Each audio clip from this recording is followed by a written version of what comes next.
Bismillahirrahmanirrahim. Assalamualaikum warahmatullahi wabarakatuh. Innal hamdalillahi nahmaduhu wa nasta'inuhu wa nastaghfiruh wa nu'minu bihi wa natawakkalu alayh. Wa na'udzu billahi min syururi anfusina min sayyiati a'malina. May yahdihillahu fala mudhillalah wa may yudlilhu fala hadiyalah. Wa asyhadu an la ilaha illallah wahdahu la syarikalah. Wa asyhadu anna Muhammadan abduhu wa rasuluhu la nabiyya ba'dah. Wa nusalli wa nusallimu ala sayyidina wa habibina wa nabiyyina Muhammadin sallallahu alaihi wasallam wa ala alihi wa ashabihi wa ummatihi wa baraka wa sallama tasliman katsiran katsira. Amma ba'd. Hadirin yang dimuliakan oleh Allah Subhanahu wa taala, alhamdulillah bersyukur lagi kepada Allah Subhanahu wa taala, zat yang telah memberikan nikmat kepada kita semua, ya, zahir dan batin, terutama nikmat bisa tetap menuntut ilmu agamanya Allah Subhanahu wa taala. Baik, pertemuan kali ini kita sudah sampai ke hadis yang ke-7, ya. Hadis yang ke-7 yaitu pentingnya nasihat, nasihat. An Abi Ruqayyah Tamimi bin Ausin Ad-Dari radhiyallahu taala anhu, anna an-nabiy sallallahu alaihi wasallam qala ad-dinu an-nasihah. Qulna liman? Qala lillahi wa li kitabihi wa li rasulihi wa li a'immatil muslimina wa ammatihim. Rawahu Muslim. Dari Abu Ruqayyah, kunyah daripada Tamim Ad-Dari, Abu Ruqayyah. Namanya Tamim bin Aus Ad-Dari radhiyallahu taala anhu. Bahwasanya Nabi Shallallahu Alaihi Wasallam beliau bersabda, agama adalah nasihat. Agama adalah nasihat. Kami bertanya, untuk siapa? Nabi SAW menjawab, untuk Allah, untuk kitabnya, untuk rasulnya, dan untuk pemimpin kaum muslimin, dan untuk orang awamnya. Diriwayatkan oleh Imam Muslim. Taib. Dalam hadis ini, Nabi SAW ingin menjelaskan kepada kita bagaimana pentingnya nasihat, ya. Sehingga dua kalimat ini menggunakan menggunakan alif lam. Taib, ad-dinu an-nasihah. Nah, terbiasa ketika mubtada'nya adalah isim ma'rifat, kemudian khobarnya adalah isim nakirah. Tapi di sini digunakan isim ma'rifat dua-duanya, mubtada dan khobar. Tapi menandakan bahwasanya perkara tersebut sangat-sangat penting. Sama seperti al-hajju arafah. Haji itu adalah arafah. Al-hajju isimnya ma'rifat, arafah juga isimnya ma'rifat. Menandakan apa? Menandakan haji ini pentingnya nih wukuf di Arafah, sehingga haji ini tidak akan sah kalau tanpa adanya wukuf di Arafah. Nah, maka sama dengan ini, ad-dinu an-nasihah. Jadi tidak sempurna agama ini kalau tanpa adanya nasihat. Maka dikatakan arti nasihat itu adalah menghendaki kebaikan kepada yang dinasihati. Jadi yang namanya memberikan nasihat itu artinya memberikan kebaikan bagi yang dia nasihati. Jadi kebaikan yang dikehendaki oleh orang yang memberikan nasihat. Ketika seseorang memberikan nasihat, harus ada dalam niatnya dia ikhlas, ya, dia ikhlas melakukan demikian semata-mata karena Allah Subhanahu wa taala dan untuk maslahat orang yang dia nasihati. Nah, dalam hadis ini nasihat dinamakan sebagai agama, menunjukkan bahwa agama adalah perbuatan, agama ini adalah perbuatan. Sebagaimana agama termasuk di dalamnya adalah perkataan. Ya, jadi qaul wa amal. Jadi agama ini bisa berupa perkataan, agama itu bisa berupa perbuatan, dan semuanya sama-sama dinamakan sebagai agama. Nah, sekarang kita masuk ke nasihat tadi. Ketika Nabi SAW bersabda, agama itu adalah nasihat. Baik, sahabat bertanya, ya Rasulullah, baik, nasihat buat siapa? Nah, Nabi SAW bersabda, nasihat buat Allah. Nah, bagaimana kita menasihati Allah Subhanahu wa taala kalau kita mengambil lafaz hadisnya? Maksud daripada nasihat bagi Allah Subhanahu wa taala artinya adalah dia beriman kepada Allah. Nasihat bagi Allah adalah dia beriman kepada Allah.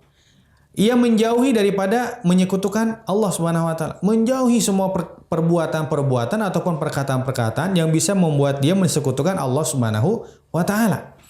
Kemudian senantiasa taat kepada Allah, itu nasihat bagi Allah. Seorang hamba dia memberi nasihat bagi Allah Subhanahu wa taala, artinya dia taat kepada Allah Subhanahu wa taala. Dan juga artinya bisa juga ia menjauhi segala macam larangan Allah Subhanahu wa taala dan yang semisal dengan itu. Baik, selanjutnya nasihat bagi kitabnya. Tadi nasihat bagi Allah, sekarang nasihat bagi kitabnya. Bagaimana kita memberikan nasihat bagi kitab Allah Subhanahu wa taala? Artinya adalah ia beriman terhadap Al-Qur'an. Wali kita bihi, beriman terhadap Al-Qur'an dan seluruh kitab yang telah Allah turunkan. Ya, masuk ke dalam beriman kitab, karena kitab itu isimnya mufrad. Beriman kepada kitab Allah Subhanahu wa taala. Yang dimaksud adalah Al-Qur'an, karena syariat yang disampaikan adalah syariat Nabi Muhammad SAW. Masuk ke dalam beriman kepada kitab Allah adalah beriman membenarkan seluruh kitab yang telah Allah turunkan kepada nabi-nabi sebelum Nabi Muhammad SAW. Kemudian dia beriman bahwasanya semuanya datang dari Allah Subhanahu wa taala. Semuanya datang dari Allah Subhanahu wa taala. Dan bahwasanya dia masuk ke dalam perkara beriman atau nasihat kepada kitab Allah, dia mengimani bahwasanya Al-Qur'an adalah kalam Allah. Al-Qur'an bukan makhluk. Al-Qur'an adalah kalam Allah Subhanahu wa taala. Tidak sama dengan kalam makhluk. Kalam Allah tidak akan pernah sama dengan kalam makhluk. Kemudian di antara nasihat bagi kitab Allah Subhanahu wa taala adalah mengamalkan isi daripada Al-Qur'an. Nah, jadi bagaimana kita menunaikan nasihat bagi Allah? Taat kepada Allah. Jauhi larangan Allah. Bagaimana kita menunaikan nasihat bagi kitab Allah? Imani apa isi daripada Al-Qur'an. Yakini bahwa itu adalah kalam Allah Subhanahu wa taala dan amalkan isi daripada Al-Qur'an. Selanjutnya, nasihat bagi Rasul Allah. Artinya ia mengimani kerasulan Nabi Muhammad SAW. Karena di sini menggunakan isi mufrad, Rasul. Kalau banyak, Rusul. Ini menggunakan Rasul. Menggunakan siapa yang bersabda tadi adalah Nabi Muhammad SAW. Syariat siapa yang berlaku waktu itu? Syariat Nabi Muhammad SAW. Jadi nasihat bagi Rasul Allah itu artinya adalah ia beriman akan kerasulan Nabi Muhammad SAW. Mengimani Nabi SAW ini adalah Nabi utusan Allah Subhanahu wa taala. Kemudian dia mentaati Nabi SAW. Tanda seseorang dia menghendaki kebaikan dalam dirinya dengan cara nasihat bagi Nabi SAW adalah dia mentaati Nabi SAW. Apa yang Nabi perintahkan kepada kita, kita kerjakan. Apa yang Nabi larang untuk kita kerjakan, maka kita jauhi. Kemudian dan di antara nasihat bagi Rasul adalah menolong agama Nabi SAW, hayyan wa mayyitan. Ketika Nabi masih hidup, sahabat-sahabat menolong Nabi SAW. Nah, ketika Nabi SAW sudah meninggal dunia, maka kita pun tetap menolong syariatnya Nabi Muhammad SAW.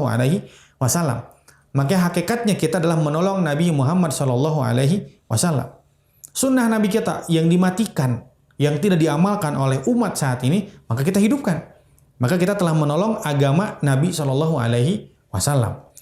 Baik, selanjutnya nasihat bagi pemimpin kaum muslimin. Nasihat bagi pemimpin.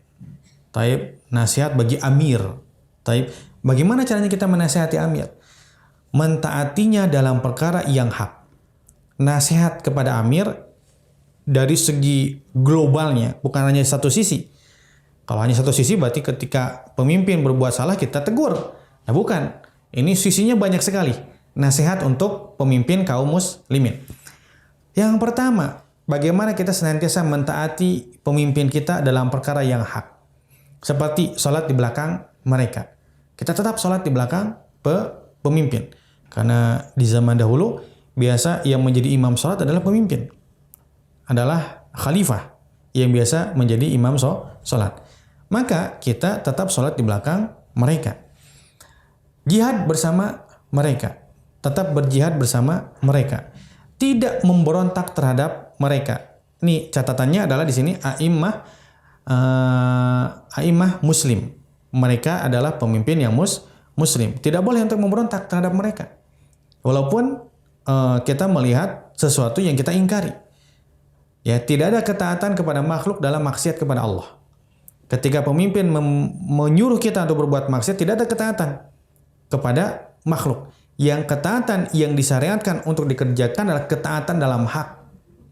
Seperti apa? Seperti sholat. Seperti apa? Seperti jihad. Dan seperti yang lain. Tapi kalau dalam maksiat kepada Allah Subhanahu wa Ta'ala, maka tidak ada ketaatan kepada makhluk.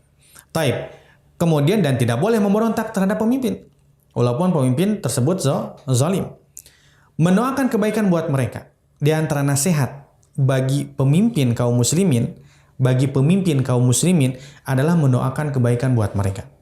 Ya Allah, berikanlah hidayah bagi pemimpin kami ya Allah. Ya Allah, tuntunlah mereka ya Allah di jalan yang Kau ridho ya Allah. Ya Allah, tuntunlah mereka ya Allah. Seperti demikian. Jadi setiap saat, setiap hari kita doakan kebaikan bagi pemimpin kita. Kemudian mengingatkan mereka terhadap Allah dan hukumnya dengan cara yang lembut. Mengingatkan mereka kepada Allah, mengingatkan mereka kepada hari akhirat, mengingatkan mereka kepada kehidupan setelah kematian, mengingatkan mereka ketika mereka berbuat satu kesalahan, mengingatkan mereka ketika mereka berbuat satu kemungkaran, mengingatkan mereka dengan cara yang lembut. Caranya yang lembut. Jadi berbeda ketika kita melakukan nasihat kepada orang biasa dan melakukan nasihat kepada pemimpin. Nah, ini berbeda. Nah, makanya nasihat yang dilakukan adalah dengan cara yang lembut. Kemudian, mengajak masyarakat untuk taat kepada pemimpin. Nah, di antara nasihat bagi pemimpin kaum muslimin yang Nabi ajarkan kepada sahabat dan sahabat ajarkan kepada orang-orang setelahnya, itu adalah senantiasa mengajak masyarakat untuk taat kepada pemimpin. Selama pemimpin mereka melaksanakan sholat. Walaupun pemimpin tersebut adalah pemimpin yang zalim, yang tidak baik. Tetap mereka menganjurkan untuk senantiasa taat kepada pemimpin. Baik, selanjutnya nasihat bagi umat Islam secara umum. Nah, nasihat bagi umat Islam secara umum. Nah, maka kaidah-kaidah dalam amar ma'ruf nahi munkar boleh kita terapkan kepada umat Islam secara umum. Nah, berarti mengingatkan mereka terhadap perkara yang bermanfaat buat mereka dalam masalah akhirat ataupun agama. Jadi memberikan nasihat bagi mereka adalah mengingatkan mereka terhadap perkara yang bermanfaat untuk kehidupan dunia dan kehidupan akhirat. Ini yang paling baik. Pak, kalau mau bekerja itu seperti begini, caranya seperti begini. Nanti hasilnya bisa banyak. Itu nasihat. Pak, nanti sebentar lagi mau maghrib, ya mari kita siap-siap waktu maghrib sebentar untuk kehidupan akhirat. Tadi kehidupan dunia, kehidupan akhirat. Maka memberikan nasihat, mengingatkan mereka akan perkara yang bermanfaat buat mereka itu termasuk nasihat. Makanya dikatakan iradatul khair ilal ghair. Jadi nasihat itu menghendaki kebaikan kepada selain dia. Menghendaki kebaikan kepada selain dia. Nah, jadi ketika kita menghendaki kebaikan masalah dunia kah atau masalah agama kah, itu masuk ke dalam perkara nasihat. Nah, kemudian membantu mereka dengan perkataan dan perbuatan. Tadi mengingatkan, sekarang membantu mereka termasuk ke dalam nasihat. Tetangga kita lagi beres-beres, baru pindahan, maka kita bantu. Atau misalkan tetangga kita meminta usul kepada kita, mereka punya satu masalah, kita bantu dengan perkataan kita, termasuk nasihat. Kemudian menutupi aib mereka. Itu diantaranya nasihat, karena iradatul khair, menghendaki kebaikan. Kemudian menambal kekurangan mereka. Ketika mereka ada kekurangan, maka kita sebagai umat Islam, sebagai umat Nabi SAW, maka hendaklah kita berusaha untuk menambah kekurangan tersebut yang ada pada diri umat Islam, gitu. Karena tidak ada manusia yang sempurna, Pak. Tidak ada manusia yang sempurna. Kemudian menghalau bahaya yang akan menimpa mereka, termasuk nasihat. Ada bahaya yang akan menimpa mereka, maka kita ingatkan. Menyuruh kepada yang ma'ruf dan mencegah dari yang munkar, itu pun termasuk nasihat. Jadi nasihat bukan hanya terkait dalam masalah dunia, enggak. Dalam masalah akhirat pun termasuk dalam perkara nasihat. Enggak, yang ma'ruf begini, Pak. yang benar seperti begini. Enggak, yang salah seperti gini Pak. Ini nggak boleh kita buat karena ini bertentangan dengan syariat. Itu termasuk ke dalam nasihat. Nah, ulama salaf ini perlu jadi perhatian kita nih dalam memberikan nasihat. Ini kepada umum.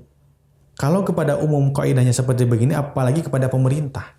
Taib. Ulama salaf ketika mereka ingin menasihati saudaranya, mereka akan menasihatinya secara sembunyi-sembunyi. Saudaranya berbuat salah, ya, maka cara menasihati gimana? Maka dipanggil hanya 4 mata, hanya orang yang memberikan nasihat dan hanya orang yang akan dinasihati. Seraya mereka berkata, barang siapa menasihati saudaranya secara sembunyi-sembunyi, maka itu adalah nasihat. Jadi kalau seseorang buat kesalahan, Masya Allah. Jadi kalau di majelis guru-guru saya ya di Masjid Nabawi, jadi kalau seandainya ada qori yang membaca menggunakan mikrofon, ustadznya juga menggunakan mikrofon. Ketika qori, muridnya yang membaca itu salah dalam membaca, maka ustadz saya membetulkannya nggak lewat mikrofon, maka dia akan tutup mikrofonnya. Maka dia akan bilang seperti berbisik, yang tadi Anda baca salah, bacanya yang betul. Baca yang betul begini. Diulangi lagi oleh si qori'nya. Jadi nggak ada yang tahu apa ustadz ini bicara kepada muridnya. Ya, itu hakikat daripada nasihat. Dan barang siapa menasihati saudaranya secara terang-terangan. Dia menasihati saudaranya secara terang-terangan. Fulan, apa yang Anda buat itu salah. Nggak betul seperti begitu. Itu bukan nasihat, Pak. Itu bukan nasihat. Itu adalah dia sedang membuka aib saudaranya. Nah, maka kalau seandainya kepada saudaranya dan itu adalah orang umum, kita harus memberikan nasihat kepada mereka secara sembunyi-sembunyi. Agar aibnya tidak diketahui oleh orang. Karena apa? Karena tadi kan dijelaskan di antara nasihat kepada umat Islam adalah dia menutupi aib saudaranya. Di antara sebab umat menjadi satu kesatuan di zaman Nabi Muhammad SAW adalah ketika sahabat, salah seorang saudaranya berbuat satu kesalahan, maka mereka akan menasehatinya secara diam-diam. Maka di antara sebab bagaimana agar kita menjadi umat yang jaya sebagaimana di zaman Nabi Muhammad SAW, maka satukan hatinya, satukan hati umatnya. Di antara penyebab umat menjadi satu hatinya adalah ketika saudara kita berbuat kesalahan, maka jangan ditegur di depan orang banyak. Ketika saudara kita berbuat kesalahan, maka hendaklah dinasihati secara diam-diam. Masya Allah, seorang ulama salaf ketika membuat majelis menggunakan payung sementara muridnya dalam kepanasan. Ya, di antaranya adalah muridnya Imam Ahmad bin Hambal. Imam Ahmad ketika melihat apa yang terjadi, maka Imam Ahmad diamkan saat itu. Kemudian Imam Ahmad malam hari datang ke rumah muridnya tersebut. Ketika diketok pintunya, Assalamualaikum warahmatullahi wabarakatuh. Man, kata yang di dalam dikatakan, man. Siapa? Ahmad. Astagfirullahaladzim. Karena tidak ada yang namanya Ahmad kecuali gurunya sendiri. Ahmad bin Hambal. Ketika dibuka, ayo Syekh, tafadhol Syekh. Ayo silakan masuk Syekh. Maka Imam Ahmad pun masuk ke dalam rumahnya itu secara sembunyi-sembunyi. Sehingga tidak menimbulkan suara yang keras. Sehingga terdengar oleh penduduk atau yang tinggal di dalam rumah murid tersebut. Kemudian Imam Ahmad memberikan nasihat secara diam-diam. Dan sir, apa yang Anda buat tadi itu tidak layak. Murid Anda kepanasan sementara Anda berteduh di bawah payung. Nggak boleh seperti demikian. Imam Ahmad bicara menasehati muridnya tersebut dengan pembicaraan yang tidak bisa didengar kecuali oleh muridnya saja. Bayangkan, Pak. Sampai istrinya pun tidak tahu. Sampai keluarganya pun yang tinggal di rumahnya pun tidak tahu. Nah, maka itu adalah hakikat daripada nasihat. Semoga Allah Subhanahu wa taala berikan kita kekuatan, taufik untuk senantiasa mengamalkan amalan yang telah dibuat oleh ulama-ulama salaf yang telah jaya dan berhasil.